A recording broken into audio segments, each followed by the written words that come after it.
ওয়া রাহমাতুল্লাহি ওয়া বারাকাতুহু। আপনারা সবাই কেমন আছেন? আলহামদুলিল্লাহি রাব্বিল আলামিন, ওয়াসসালাতু ওয়াসসালামু আলা সাইয়্যিদিল আশরাফিল আমবিয়াই ওয়াল মুরসালিন ওয়া আলা আলিহি ওয়া সাহবিহি আজমাইন। আম্মা বা'দ, ফাকাদ ক্বালা আল্লাহু সুবহানাহু ওয়া তাআলা ফি কালামিহিল মাজিদ আল ফুরকানিহিল হামিদ। আউযু বিল্লাহি মিনাশ শাইতানির রাজীম। বিসমিল্লাহির রহমানির রহিম। واعتصموا بحبل الله جميعا ولا تفرقوا واذكروا نعمة الله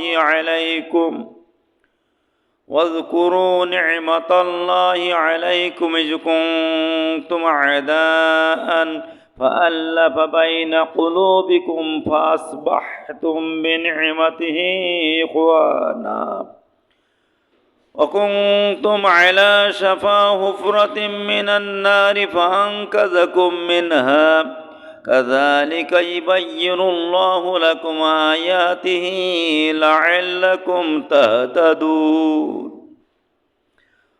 ولتكن منكم أمة يدعون إلى الخير ويأمرون بالمعروف وينهون عن المنكر وأولئك هم المفلحون. صدق الله العظيم. সর্বপ্রথম সেই মহান মুনিবের দরবারে লাখ কোটি শুকরিয়া আদায় করি যে মহান রব্বুল আলামিন পবিত্র জুমার দিনে জুমার নামাজ আদায় করার উদ্দেশ্যে দুনিয়ার সমস্ত কাজ থেকে ফারেক করে জুমার পূর্ব মুহূর্তে মসজিদে সমবেত হয়ে আমলের নিয়তে কিছু কথা বলার এবং শোনার তৌফিক যে মহান মুনিব দান করলেন, তার দরবারে অবনত মস্তিষ্কে সিজদার কায়দায় শুকরিয়া আদায় করে সবাই বলে আলহামদুলিল্লাহ। দুরূদ ও সালাম পাঠ করে মানবতার মুক্তির দিশারি সাইয়্যিদুল মুরসালিন খাতামুন নবীন মুরদুল্লাহ নবী মুহাম্মদুর রাসূলুল্লাহ সবাই বলে সাল্লাল্লাহু আলাইহি ওয়াসাল্লাম। আমি আপনাদের সামনে মহাগ্রন্থ আল কুরআনুল কারীমের উল্লেখযোগ্য সূরা ৩ নম্বর সূরা আলে ইমরান থেকে ১০৩ এবং ৪ নম্বর আয়াতে মুকাদ্দাসা তেলাওয়াত করেছি। এরই আলোকে সংক্ষিপ্ত পরিসরে কিছু কথা বলবো ইনশাআল্লাহ। আমা তৌফিক ইল্লা বিল্লাহ আলাইহি তাওয়াক্কালতু ওয়া ইলাইহি উনীব। আমরা যারা মসজিদে আসছি, মসজিদে নামাজ পড়তে কি কোনো ভিন্ন জাতের লোক আসে বলেন তো? সব মুসলমান আসে না? সব মুসলমান আসে কি না? কোনো হিন্দু বৌদ্ধ খ্রিস্টান কি মসজিদে আসে না। যারা আসে সব মুসলমান। তো এই মুসলমানদেরকে আল্লাহ পাক লক্ষ্য করে এর আগের আয়াতে বলছেন যে আইয়ুহাল্লাযীনা আমানুত্তাকুল্লাহ হাক্কা তুকাতিহি ওয়ালা তামুতুন্না ইল্লা ওয়া আনতুম মুসলিমুন। আল্লাহ বলছেন, হে ঈমানদারগণ, তোমরা যারা ঈমান এনেছো, ঈমান এনে আল্লাহর নৈকট্য লাভের আশা নিয়ে মসজিদে ঢুকেছো, মসজিদে নামাজ পড়তে আসছো, তোমাদেরকে বলছি ইত্তাকুল্লাহ, তোমরা আমি আল্লাহ আমাকে ভয় করো। যেমন ভয় করলেন লাগে না ওয়ালা তামুতুন্না, আর মৃত্যুর দ্বার প্রান্তে তোমরা এসে না মৃত্যুবরণ করে না ইল্লা ওয়া আনতুম মুসলিমুন, মুসলমান না হয়ে মৃত্যুবরণ করে না। তাহলে মসজিদে যারা আসছে তো মুসলমানই আসছে, তাই এদের আবার নতুন করে মুসলমান কিভাবে হতে বলিছে? বোঝেন কথা?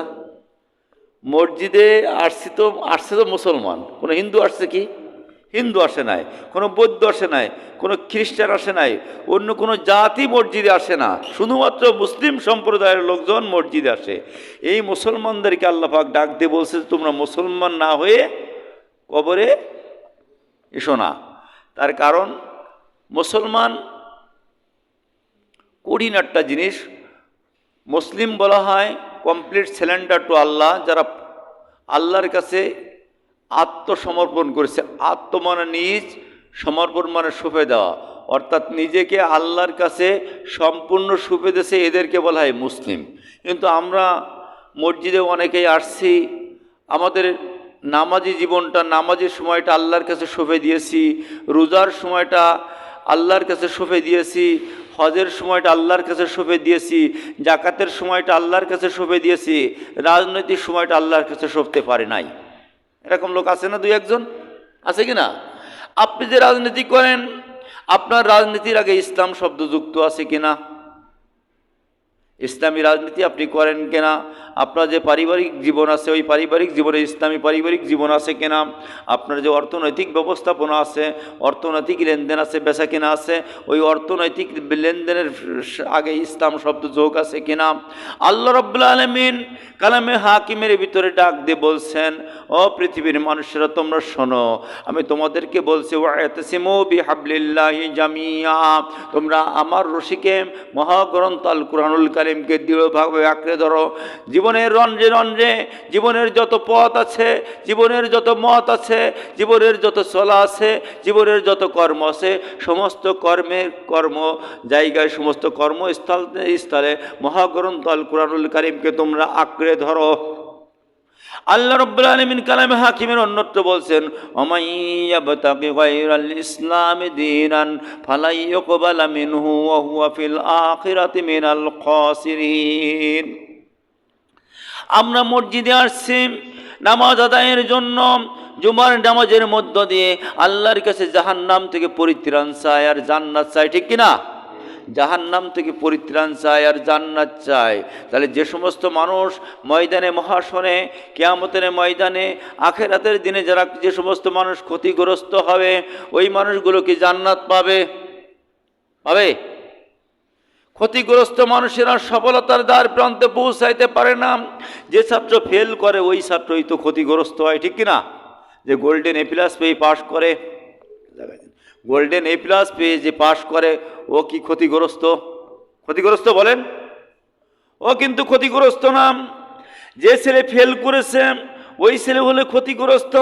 ময়দানে মহাশরের দিনে আল্লাহ রাব্বুল আলামিন বলছেন, ও পৃথিবীর মানুষেরা তোমরা শোনো, যদি ইসলাম বাদ দিয়ে অন্য কিছু তলাশ করো, তোমার কর্মের ভিতরে, তোমার ব্যবসার ভিতরে, তোমার রাজনীতির ভিতরে, তোমার অর্থনীতির ভিতরে, তোমার সমাজনীতির ভিতরে যদি ইসলাম না থাকে, ওটা আমার কাছে কবুল হবে না।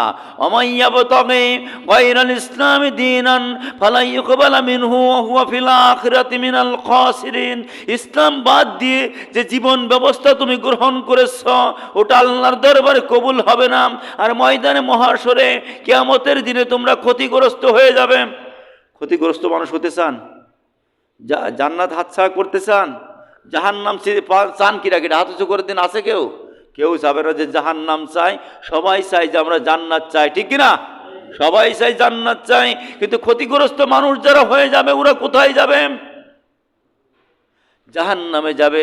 এই জন্য জাহান্নাম থেকে ফেরার জন্য, জাহান্নামের পথ থেকে ফিরে জান্নাতে আসার জন্য সিস্টেম হলো, আল্লাহ রাব্বুল আলামিন বলছেন, ওয়াতাসিমু বিহাবলিল্লাহি জামিয়া, তোমরা একত্রিতভাবে আমার রজ্জু মহাগ্রন্থ আল কুরআনুল কারীমকে আঁকড়ে ধরো।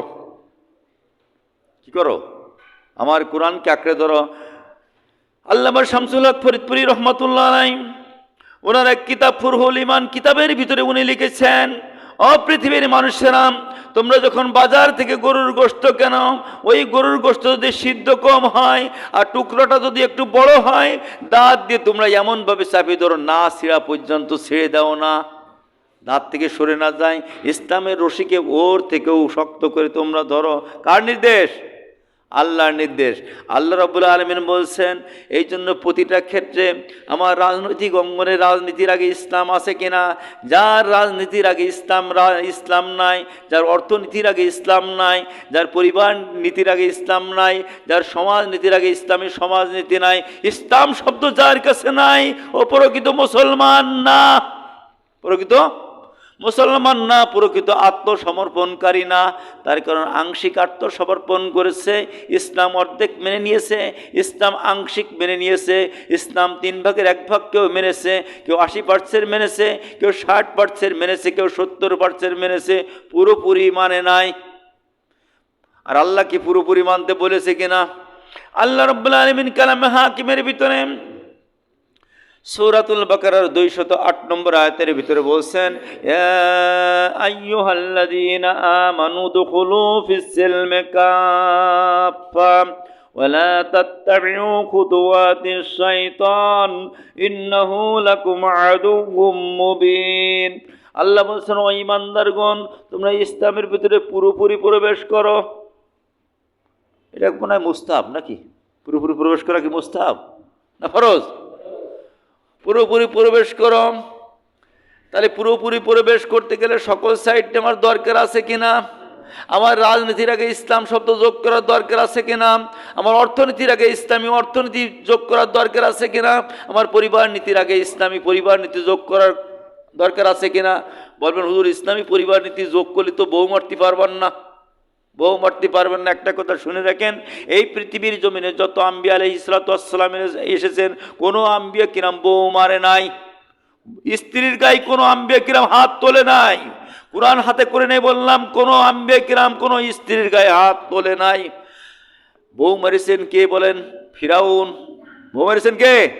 ফিরাউন। যারা স্ত্রীকে মারেন, অহরহ স্ত্রীর গায়ে হাত তোলে নামাজ পড়ে জান্নাত পেতে চান, আল্লাহ রসুল বলেন, মান তাশাব্বা বিকওমিন ফাহুয়া মিনহুম।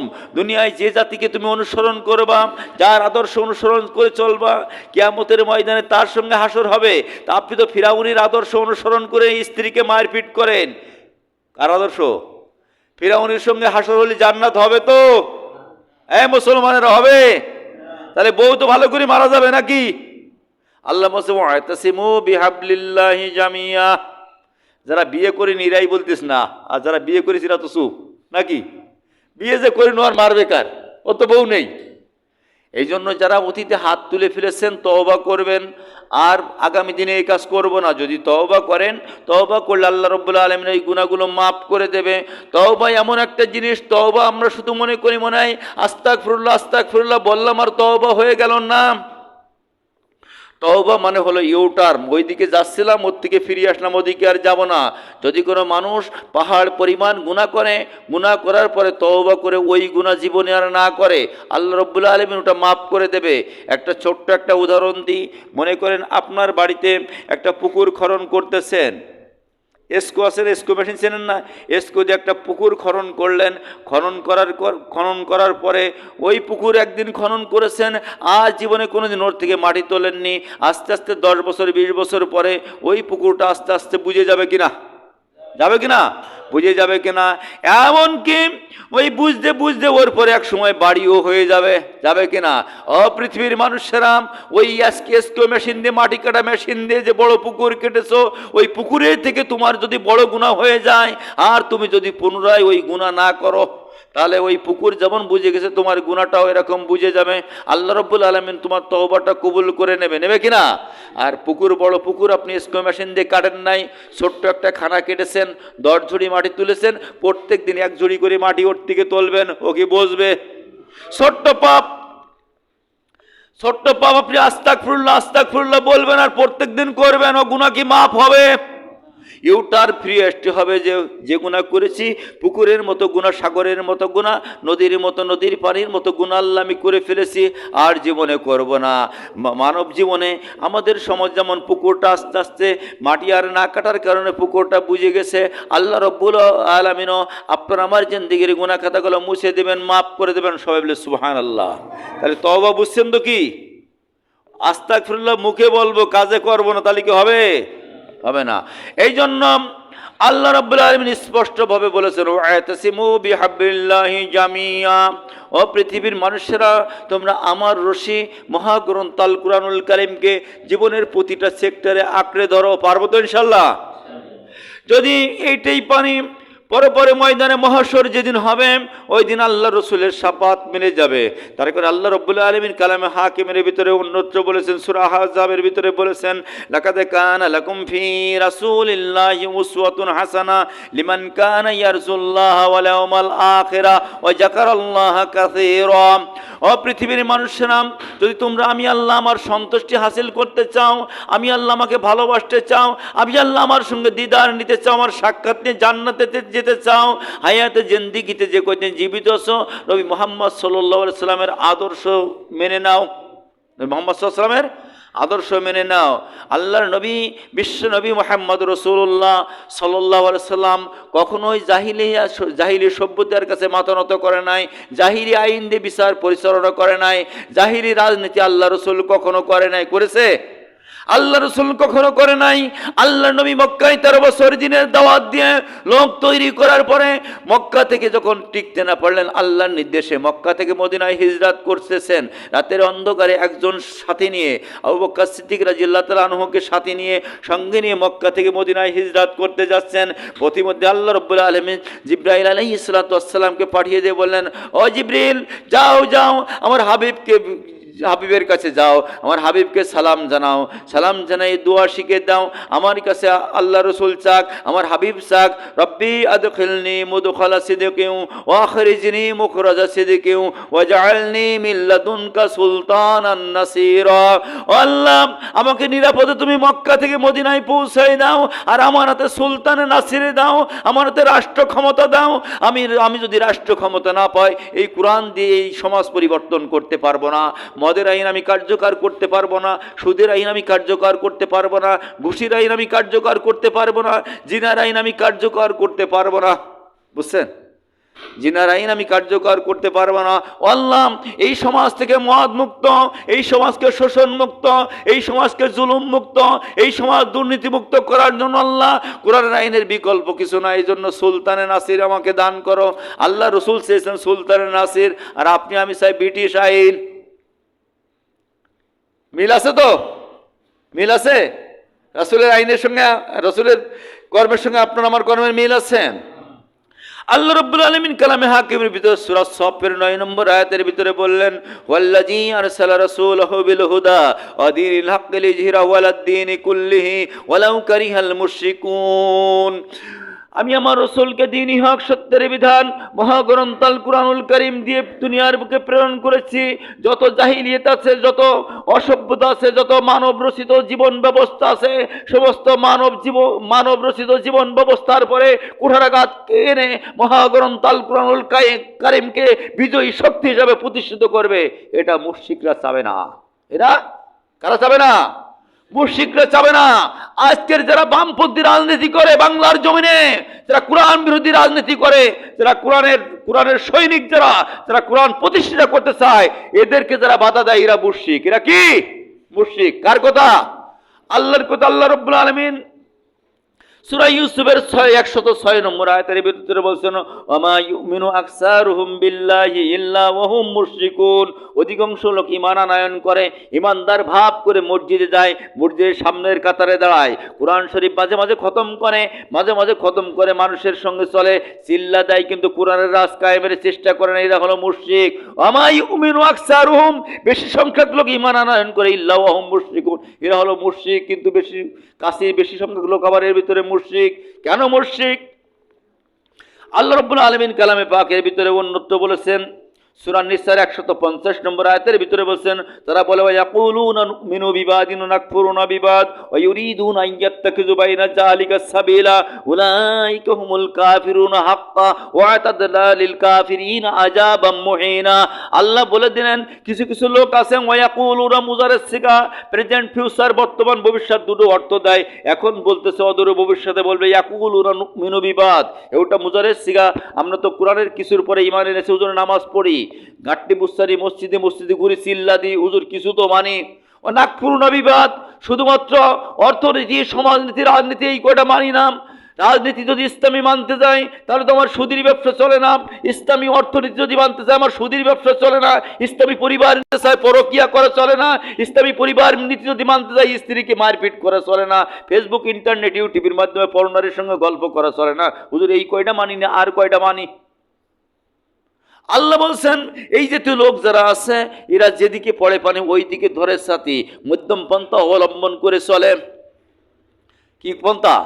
মধ্যম পন্থা অবলম্বন করে চলে। আল্লাহ পাক বলছেন, ও পৃথিবীর মানুষেরা শোনো, আমি আল্লাহ কুরআনুল কারীমের ভিতরে মেসেজ দিয়ে দিলাম, ওয়াতাদনা আযাবাম মুহিনা, এদের জন্য আমি কঠিন শাস্তি রেডি করে রেখেছি। কি শাস্তি? কঠিন শাস্তি। নামাজ পড়ার পরেও শাস্তি, রোজা রাখার পরেও শাস্তি, ইসলাম পরিপূর্ণ না মানার কারণে। বুঝছেন কথা? ইসলাম পরিপূর্ণ না মানার কারণে ঘুঘরাইল ঐতিহ্যবাহী যশোর জেলার মনিরামপুর থানার ঘুঘরাইল চাতাল থেকে একটা বাসে আপনি উঠেছেন। বাসে ওঠার পরে বাসে যখন উঠেছেন, উঠে আপনি অর্ধেক দিয়েছেন পা ভিতরে আর অর্ধেক বাইরে ঝুলতে ঝুলতে যাচ্ছেন। এরপর বলছেন হয় ওঠেন না হলে নামেন, তাই বলবে কি না? আবার কিছু দূর যাচ্ছেন, আপনি মান্দারতলা পার হয়ে গেছেন, যে বডিটা ইরাম করে বের করে দিয়েছেন, ডাইরেক্ট বের করে জানালা দিয়ে বের করে দিয়েছেন। ড্রাইভার লুকিং গ্লাসে দেখতেছেন যে ও যাত্রীর মাথা বাইরে। সাথে সাথে হেল্পারকে বলতেছে, এই যাত্রীর মাথা বাইরে ভিতরে ঢোকা। ড্রাইভারকে আপনার আপন খালাতো ভাই বলেন। খালাতো ভাই না, তার কারণ মাথা যখন বাইরে থাকবে, বাইরে থাকলে আরেকটা গাড়ি ফিসে দেওয়ার সম্ভাবনা আছে কিনা, চেপে দেওয়ার সম্ভাবনা আছে কিনা। পৃথিবীর মানুষরা ইসলাম বাদ দিয়ে, ইসলামী আদর্শ বাদ দিয়ে যেখানে তুমি চলবে, ওখানেই তুমি শয়তানের কাছে ফিসে যাবে।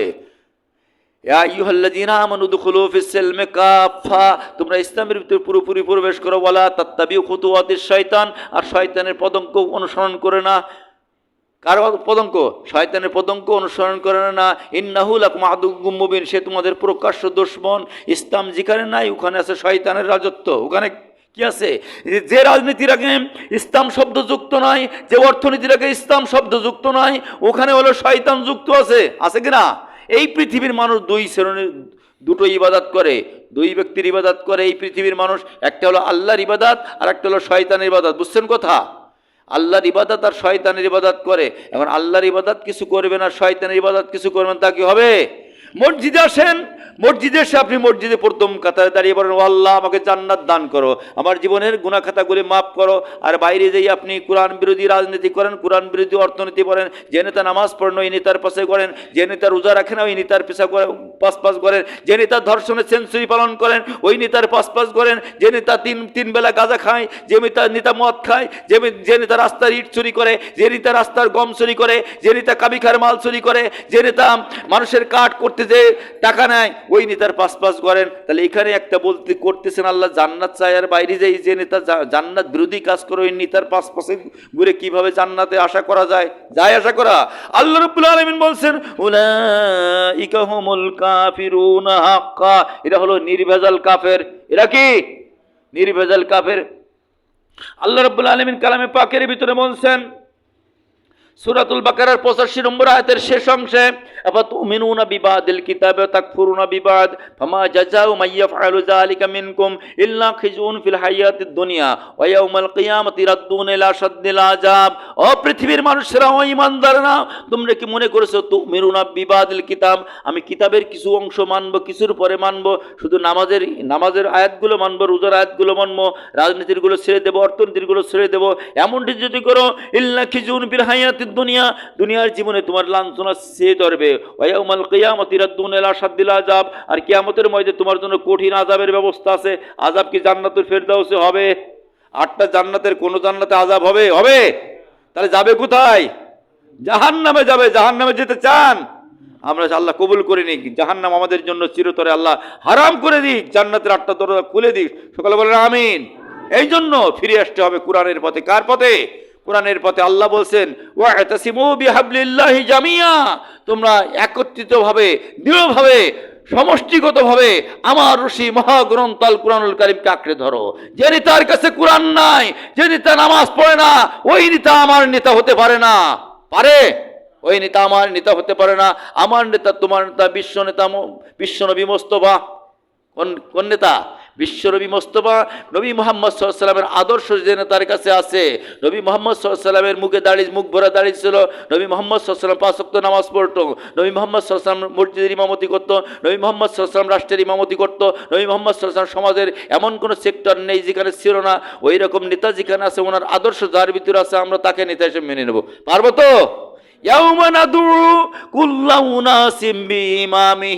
ময়দানে মহাশর যেদিন শুরু হয়ে যাবে, আমি কিন্তু বান্দা তোমাকে একা ডাকবো না, আমি তোমার নেতা সহ ডাকবো। তা নেতা তো গাঁজাখোর, নেতা তো হিরোইনখোর, নেতা তো ফেন্সিডিলখোর, নেতা তো জাহাঙ্গীরনগর বিশ্ববিদ্যালয়ের 100 নারী ধর্ষণ করার পরে মঞ্চ করে, ড্যান্স করে ধর্ষণের সেঞ্চুরি পালন করা নেতা তো ফেসবুক, নেটের মাধ্যমে বিভিন্ন পরনারীর সঙ্গে পরকিয়া করা লোক। তো ওর সঙ্গে ডাকলি জান্নাত হবেন তো? হবে না? বলেন। তাহলে এই নেতাগুলো ত্যাগ করা লাগবে। সৎ স্বর্গে স্বর্গবাস, অসৎ স্বর্গে সর্বনাশ। বুঝছেন কথা? এই জন্য আল্লাহ পাক কালামে পাকের ভিতরে বলছে কুনু মা সাদিকিন, তোমরা সত্যবাদীদের সাথে হও। ওয়ার কাউমার রাকিন, যারা রুকু করে এদের সঙ্গে রুকু করো। ওয়াসজুদু মা সাজিদিন, যারা সিজদা করে এদের সঙ্গে সিজদা করো। বুঝছেন কথা? আমরা ম্যাক্সিমাম ক্ষেত্রে যারা বিয়ে করেছি, বিয়ের আগে যদি শুনতেন যে আপনি যে মেয়েটা বিবাহ করতে যাচ্ছেন ওই মেয়েটার 10 জায়গায় পরকীয়া আছে, 3 জায়গায় বেরোয় গেছে, তো ওই মেয়েকে বিয়ে করতে চাচ্ছেন আপনারা? বলেন। খোঁজ খবর নিয়ে যে আমার জীবন সঙ্গী হবে, তা খোঁজ খবর নিয়ে দেখো তার চরিত্র কেমন, তার বংশ কেমন, এইগুলো দেখে শুনে আমরা বিয়ে শাদী করি, ঠিক কিনা? 30 বছর, 40 বছর, 50 বছর জীবন সঙ্গী হিসেবে পৃথিবীর জমিনে থাকার জন্য আমরা এটা করি। আর ময়দানে মহাশরে যিনি আমার জীবন সঙ্গী হবে, যিনি আমার সাথী হবে, যে নেতার সঙ্গে আমার হাসর হবে, ওই নেতা এরকম যাচাই বাছাই করার দরকার আছে কিনা? এই জন্য এটা যাচাই বাছাই করে নেবেন, ওদের সঙ্গে চলবেন, ওই সমস্ত লোকের সঙ্গে চলবেন। শুধুমাত্র বড় বড় কথা বলবে, যে নেতার কাছে ইসলাম নাই ওই নেতার কাছে আমরা নাই। আল্লাহ পাক কবুল করেন, সকলে বলেন আমিন। যে কথাগুলো বললাম আল্লাহ রাব্বুল আলামিন আমি সহ আমাদের সকলের বাস্তব জীবনে আমল করার তৌফিক দান, সকলে বলেন আমিন। ওমা তৌফিক ইল্লা বিল্লাহ ওয়া আলাইহি নিল্লাল বালাগ। আসসালামু আলাইকুম ওয়া রাহমাতুল্লাহ।